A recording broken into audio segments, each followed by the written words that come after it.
What's going on YouTube is Donnie B all day. So I just went over the JD Tonto, nice little collaboration made by the Kukri House. The Himon that I put on there, people have been asking, you know, okay, it looks cool and this and that, but how do you do it? And I've been trying to explain it, but I think the best way to do it would just be to show you. So I need a blade that's high carbon that I can throw a Himon on, even if it doesn't fit it.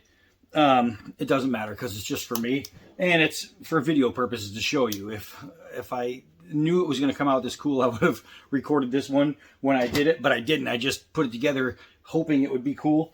It ended up being cool. So what I have is my wood knife. This is what I process my wood with. This is the Cold Steel Wild West Bowie.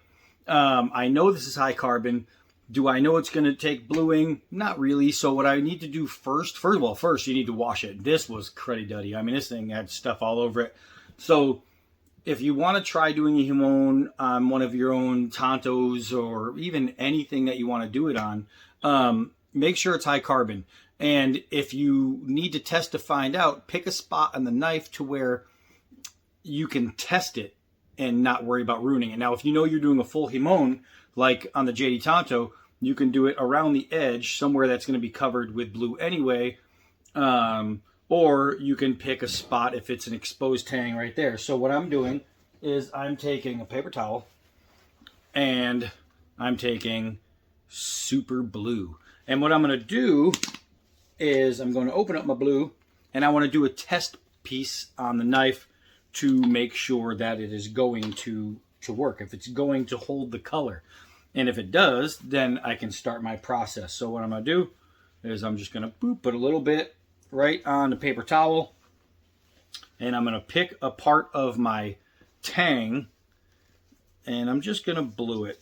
And right away, it instantly darkened. So now I know, yes, that will hold color. I can do it. So now begins the process. What do you need? What do you need to get it done? Well, you're going to need some painter's tape. You can use the yellow stuff, the blue stuff, whatever stuff you have. It really doesn't matter. You're going to need something to write with, pen, pencil, doesn't matter. You're going to need a knife or a razor or a scalpel, something. I am using the Kubi Noble. Don't forget, if you go to Kubi, their website, and type in, for the promotional code, you can get a 15% discount on any knife in the house. All you got to write is Donnie B all day with spaces. Donnie space B all day. You know what I mean? You write Donnie B all day. I'll try to remember to throw it down there. And you go to Kubi and you get 15% off of any knife in the house. This thing, because of the shape, this thing worked out perfect. This is what I used to do the JD Tonto. The tip, it just comes, it's just like using a pen. And then you're going to need super glue and paper towel. That's it. So first thing I'm going to do is I'm going to put tape on my steel. And then I'm going to drop some because I'm a wild man. I'm a wild man. Now, when you put your tape on, make sure that you press it even and go down with the bevel there and really, really get inside anywhere that you're going to have dimension, right? You want this tape to be completely even, because if you have any bumps or anything, the super glue will get in there and then you're going to have a weird spot, and you don't want that. So make it as perfect as possible. And you want to be able to look at your tape and know exactly what knife is behind it, right? You want to be able to see everything. So don't forget to do both sides. Don't forget to pick up your tape off the floor.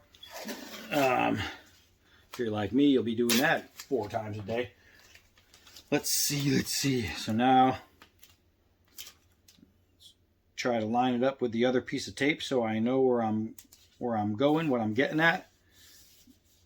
And it's going to be just right. And I just smooth it out. And now I have a taped knife, right? So what I was thinking of doing is doing a San Mai pattern on this rather than a Himon, which would be basically the same thing. A Himon, you would draw all your little bumps and mountains and whatever pattern you wanted. You would cut that line that you just did, and then you'd peel the bottom part of the tape, exposing the steel here, leaving the tape here, right? And then you would blue there. With a San Mai, it's almost like a ghost pattern. And I think it would look cool on this knife because a lot of them were done that way. The San Mai, I would make my pattern, and then I would make my pattern again right under that. And rather than peeling off everything, I would just peel a little strip and blue inside of there. I'm going to try that. I don't know if it's going to be easy because carving thin lines in the tape that have to be parallel might make the tape fold because it's on a shiny, flat, surface. So there's not a lot of stick when it comes to, pulling on it and this and that. But I'm going to give it a shot. So let me draw out something here. All right. So I drew my patterns. Now remember, if you don't want to do a San Mai pattern, and you could really do anything if you want. I mean, you could do train tracks across your blade. It doesn't matter. But if you're just doing a Himon, then this line right here would come all the way to this edge right here, right at the end of the ricasso where the bevel starts. Go right there, and it would go all the way to the edge here. And then you'd be cutting out and removing all of this, so there wouldn't be a second line. I'm going to try and cut out just the second line. Remember, they're not supposed to be even because you want it to look organic and natural. So don't try and do the same exact pattern on both sides. If you feel that you aren't talented enough to draw a ziggly line, go to the old age home and find the worst arthritic patient in there and just be like, hey, can you draw me a straight line? And they'll go like that, and you'll have it done. So, perfect. So now what I need to do is take out my knife, and what I'm going to do is take my edge, and I'm going to pull toward the sharpened part, and I'm just going to put it down straight, and I'm going to follow the line. And it doesn't have to be perfect because remember, it's an imperfect pattern. If you do something at a perfect pattern, like let's say you want to write your name, well, then you're going to have to be perfect. But what I'm going to do is just continue. It's kind of a hard angle. I'll stop it in a second and then do it on my own. But all I'm doing is taking the needle edge of the knife and I'm twisting and gliding and going along all the way through. So I'm going to press pause and I'm going to finish this and I'll show you what it looks like when I peel it. Okay, so that worked out perfectly.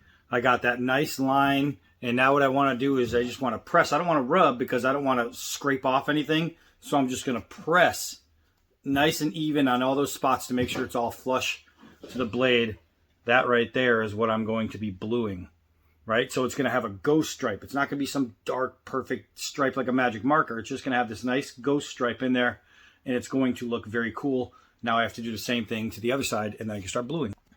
All right, voila. So that's it right there. I have both sides cut out. I think that's going to look pretty badass when it's done. The only way to find out is to do it. So I still have my super glue. I still have my paper towel.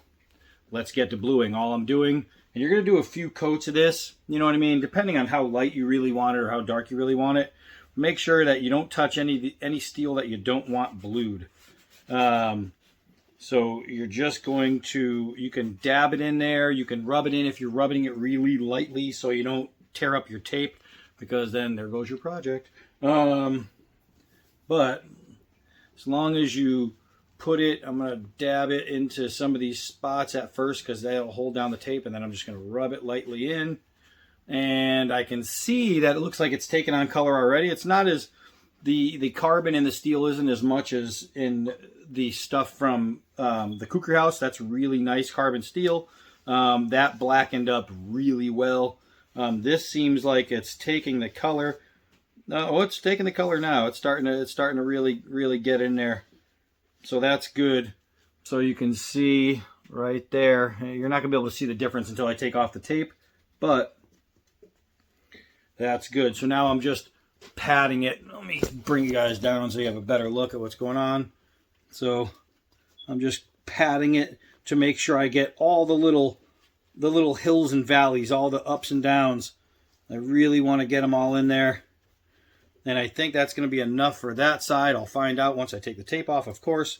So now it's just the other sides. It's the same process, doing it over again. So get my blue on there, start by dabbing and pressing in the color and pushing down the tape at the same time.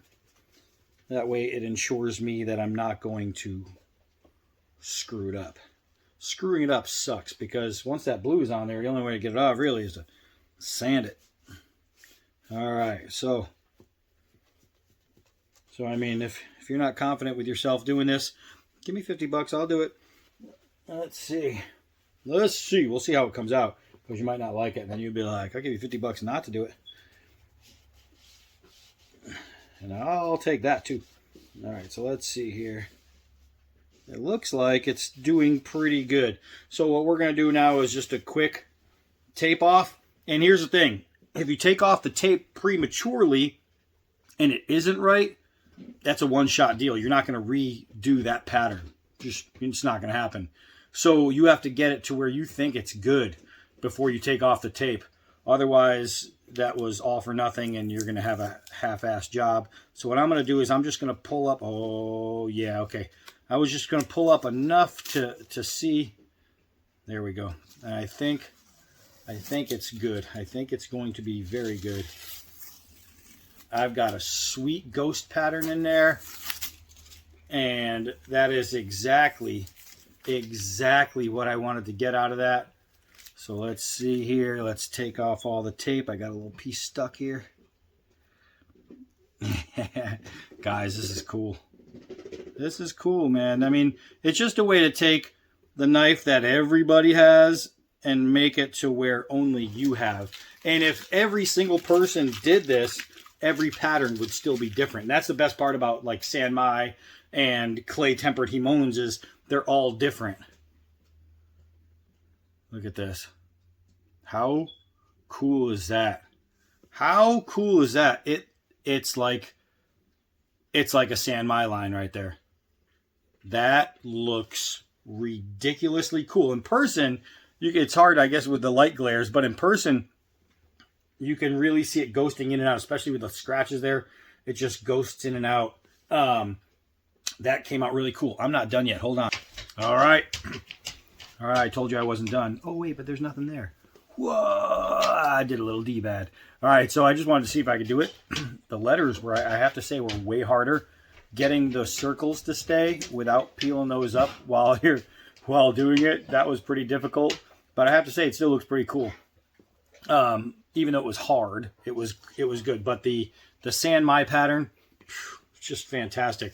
So remember, if you want the Himone, just don't do the bottom part. Just rip that clean off, glue the whole thing. And that is how a Wild West Bowie becomes San Mai D-bad style. Woo-wee. I have to say, that's impressive. I'm liking it. I am Donnie B all day. Until next knife.